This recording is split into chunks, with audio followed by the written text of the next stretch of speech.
सरजमीन पर हजरत आदम अलैहिस्सलाम, पहले इंसान भी पहले नबी भी, आदम से आदम की आदमियत है, आदमी है, पैदा हुए जन्नत में, उतारे गए जमीन पर बहुत नीचे। हमारी खुशकिस्मती यह है कि हम जिस धरती पे पैदा हुए आदम अलैहिस्सलाम उस पे उतारे गए। पहला नबी हिंदुस्तान में, मैंने पार्लियामेंट में भी कहा था इसको। मैंने कहा हम मुसलमानों से पूछ रहे हो और इस्लाम के बारे में यह कहना कि ये 1400 बरस का मजहब है, झूठ है। ये हमारे लोग भी अक्सर बोलते हैं सबसे बाद का मजहब है, गलत। यही अव्वल मजहब भी है और आखिरी मजहब भी। कहते हैं हम बड़े पुराने, ईसाई कहता है हम पुराने हैं, इस्लाम से पहले हैं। यहूदी कहता है हम पुराने हैं, इस्लाम से पहले हैं। अशलोक कहता है हम पुराने हैं, इस्लाम से। कोई इस्लाम से पहले नहीं, सबसे पहले इस्लाम। जमीन पे उतरने वाला पहला इंसान सिर्फ इंसान ही नहीं था, मुसलमान भी था, और मुसलमान ही नहीं था, नबी भी था। पहला इंसान हिंदुस्तान में जरूर उतरा, पहला आदमी हिंदुस्तान में जरूर उतरा, पहला मुसलमान हिंदुस्तान में जरूर उतरा। उस सरजमीन का नाम है सरांदीप। हिंदुस्तान 8 बार तारीख की रोशनी में बट चुका है। बांग्लादेश नवा बंटवारा था, इंडिया में उतारे गए। आजकल वो सरजमीन श्रीलंका में। ये भी अजब मामला है, दुनिया का कोई मुल्क, कोई आदमी अपने आप को श्री कहता है क्या? मुझे बता दो, कोई अपने को श्री कहता है? आप कहते हो श्री नसीम खान, श्री हाशिम खान, श्री फजल हक खान, श्री अतहर साहब, आप ना कहते हो? या यही कहेंगे कि मैं श्री अतहर हूं? दुनिया में किसी ने अपने को श्री नहीं कहा, अकेला है लंका जो कहता हम श्री हैं। श्रीलंका। तो आजकल सरांदीप श्रीलंका में है। मालूम यह हुआ कि पहला नबी हिंदुस्तान में उतारा गया, नबूवत हिंदुस्तान में पहले आई, आदमियत हिंदुस्तान में पहले आई, इंसानियत हिंदुस्तान में पहले आई। मैंने हाउस में कहा था, मैंने कहा सारे जहां से अच्छा हिंदुस्तान हमारा, क्यों नहीं गाते हो? ये वंदे मातरम क्या बला? क्यों कंट्रोवर्सी में पैदा कर रहे हो इस मुल्क की जनरेशन को? क्यों लड़ा रहे हो इन्हें बाजो मूर्ख की तरह?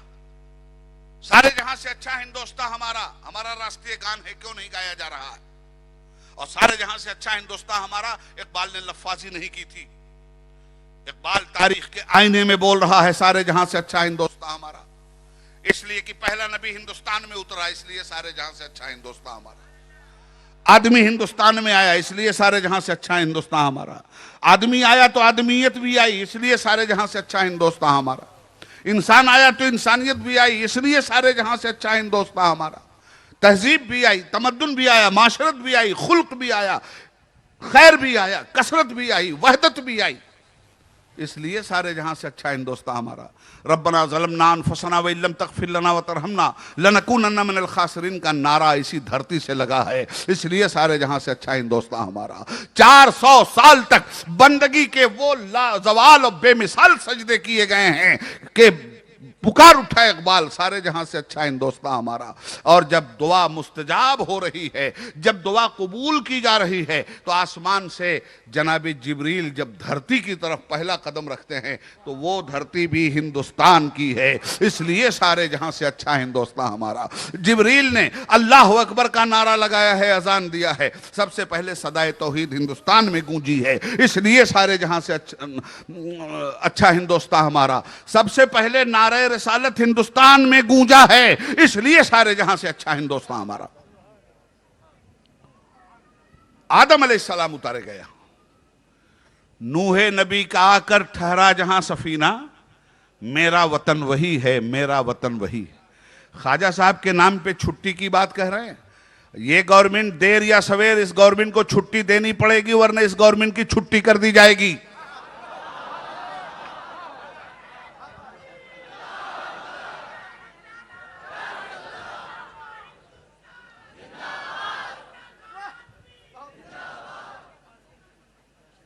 अर्ज ये करना चाहता हूं, मैंने कहा था नारा मत लगाना यार, अर्ज ये करना चाहता हूं आपसे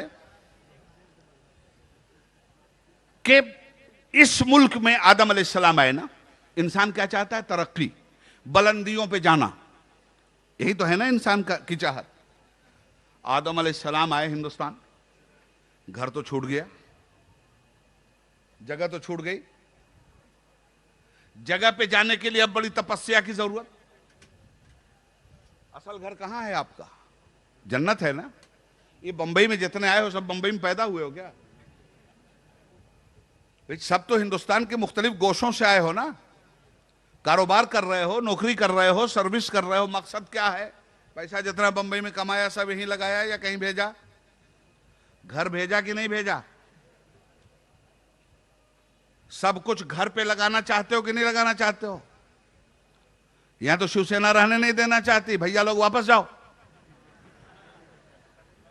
तो सेफ साइड यही है कि कमाओ यहां और पैसा घर पे लगाओ, कमाओ यहां और कमाई घर पे भेजो। जो यहीं कमा के यहीं उड़ा दे वो घर पे तो फक्कू फकीर होगा, घर वाले भी नहीं पहचानेंगे, लोग भी नहीं पहचानेंगे। तो कामयाब मुसाफिर की शान यह है कि आलमे सफर में सफर के पड़ाव को वो मंजिल नहीं समझता, सफर के पड़ाव को वो मंजिल नहीं समझता। उसे घर जाना है, अपने घर जाने की तैयारी करना है, अपने घर में आराम से रहना है, अपने घर का दरवाजा आसानी से खुलवाना है। यही तो है जिंदगी का मकसद, यही तो है सफर का मकसद। इसी के लिए तो बैठे हो 1600 किलोमीटर दूर।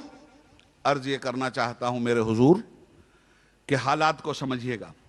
आप नाकाम मुसाफिर हैं अगर अपने घर की तरफ नहीं लौटे।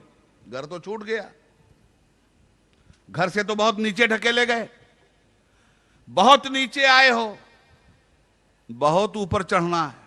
पैरों को मजबूत करके चलना पड़ेगा, इरादे को मजबूत करके चलना पड़ेगा, हौसले को जवान करके चलना पड़ेगा, दिलो दिमाग को हाजिर करके चलना पड़ेगा, ताकत और तवानाई की बुनियाद पे चलना पड़ेगा, नफ्से अम्मारा को सलीब और दार पे चढ़ाना पड़ेगा और चलना पड़ेगा। तो सफर शुरू हुआ आपका। कौम का कोई आदमी जब चलता है तो अकेले नहीं चलता, कौम के मसाइल को साथ में लेके चलता है, कौम को साथ लेके चलता है। मैं पार्लियामेंट में जाकर अपनी बात नहीं करता, अपनी कौम की बात करता हूं। आरिफ साहब असेंबली में बॉम्बे की जाकर अपनी बात नहीं करते, अपनी कौम की बात करते हैं। इसलिए कि ये कौमी नुमाइंदे हैं और नुमाइंदा जब जाएगा तो कौम की नुमाइंदगी करेगा, कौम का रिप्रेजेंटेशन करेगा। रिप्रेजेंटेटिव बन के गया है ना। नबी कौम का रिप्रेजेंटेटिव है, नबी कौम की वकालत करता है। नबी की नबूवत कौम को अपने पीछे पीछे उम्मती की शक्ल में लेके चलती है। तो घर ले जाना हर नबी का काम। घर बिछड़ गया बहुत दूर, घर से हट गए, चल दिए। आदम अलैहिस्सलाम उतरे सरान द्वीप में, 60 हाथ लंबे थे, चले अपनी उम्मत को, अपनी मिल्लत को, अपनी औलाद को घर की तरफ लेकर। घर ऊपर है, हम नीचे हैं। आदम अलैहिस्सलाम का सफर सरान द्वीप से बर्मा की तरफ और मलेशिया की तरफ नहीं हुआ। आदम अलैहिस्सलाम का सफर पूरब की तरफ नहीं हुआ, पश्चिम की तरफ हुआ। सफर की इंतहा खाने काबा है और जबल अरफात है। और एक मर्तबा नहीं 60 बार पैदल हज यात्रा हुई है आदम अलैहिस्सलाम की। तो आदम अलैहिस्सलाम पूरब क्यों नहीं चले भाई, पश्चिम क्यों चले? जमीन को देखें आप, ज्योग्राफियाई तौर पर पूरब की जमीन सतही है, ढलकान है पूरब की जमीन, पश्चिम की जमीन में उठान है। पूरब की जमीन सतही, पश्चिम की जमीन माइल बफराज। दरिया जितने बहते हैं सब पूरब को बहते हैं, कोई पश्चिम को नहीं बहता, जाके मुआयना कर लेना। क्यों? इसलिए कि ढलक रहा है पानी। तो आदम अलैहिस्सलाम ने पूरब की जानिब सफर नहीं किया, पश्चिम की जानिब सफर किया, उरूज की जानिब सफर किया, बुलंदी की जानिब सफर किया। मिल्लत को, उम्मत को, औलाद को कहां तक ले गए? हिंदुस्तान से मक्का तक।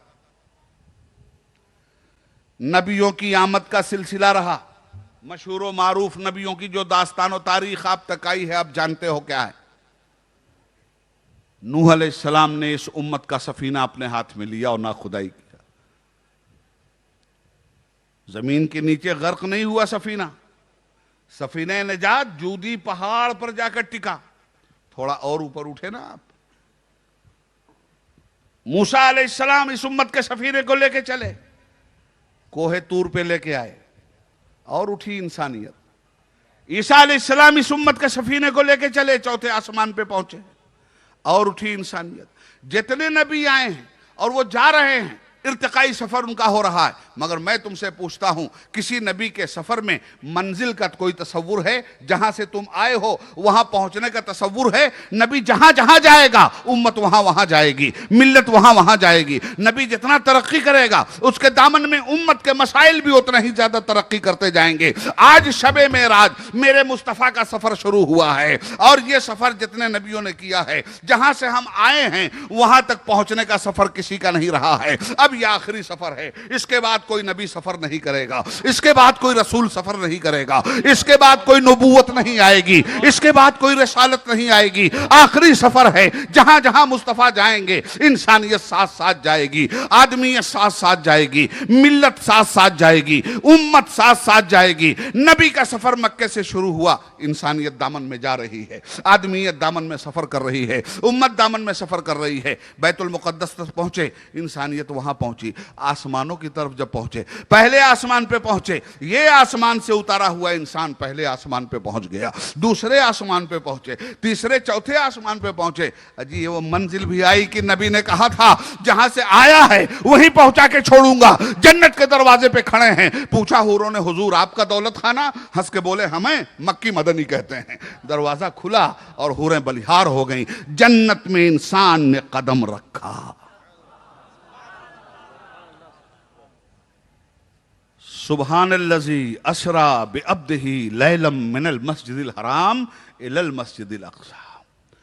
पाक है वो जात जो ले गई अपने नबी को रातों रात मस्जिद हराम से मस्जिद अक़सा तक। नबी अकेले नहीं चल रहे हैं, पूरी मिल्लत नबी के साथ चल रही है। आगे साबित भी करूंगा हदीस से, चल रही है पूरी मिल्लत। जन्नत में हुजूर पहुंचे कि नहीं पहुंचे? आगे चलते चलते इर्तिका मकाम तक तो पहुंच गए। ये मकाम है इंसान का जहां रसूलुल्लाह ने शबे मेराज इंसान को उतारा, पहुंचाया। मगर जब आदमी अपने मकाम पे पहुंच जाए तो ये तो मकाम बुलंद तक पहुंचने की बात अकमल हो गई। अब उसके बाद अगर तरक्की कर रहा है वो तो अलवे मर्तबत है, वो उसके रूहानी मरातिब हैं। जन्नत ही पे मुस्तफा न रुके न टिके, ये चला सिलसिला, आगे बढ़ना है। मगर एक बात और ज़िम्नन ज़हन में आ गई है, वो आपसे अर्ज करता जाऊंगा ताकि ज़मीन पर मस्जिद हराम से मस्जिद अक़सा का सफ़र जो कुरान ने बयान किया है उसका इत्माम हो जाए कि क्यों मस्जिद अक़सा ही तक का रनवे बनाया गया। मस्जिद अक़सा ना बनाते कहीं और बना देते, मस्जिद अक़सा ना पहुंचाते कहीं और पहुंचा देते, मस्जिद अक़सा क्यों पहुंचाया? आला हज़रत इमाम अहले सुन्नत मौलाना शाह अहमद रज़ा खान फाजिल बरेलवी रहमतुल्लाह ताला अलैह ने उसका पस मंज़र बयां किया है।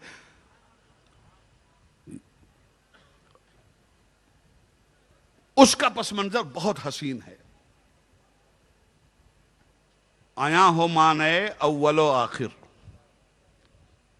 हुजूर क्यों गए हैं वहां? हैं दस्त बस्ता वो सभी हाजिर जो सल्तनत आगे कर गए थे।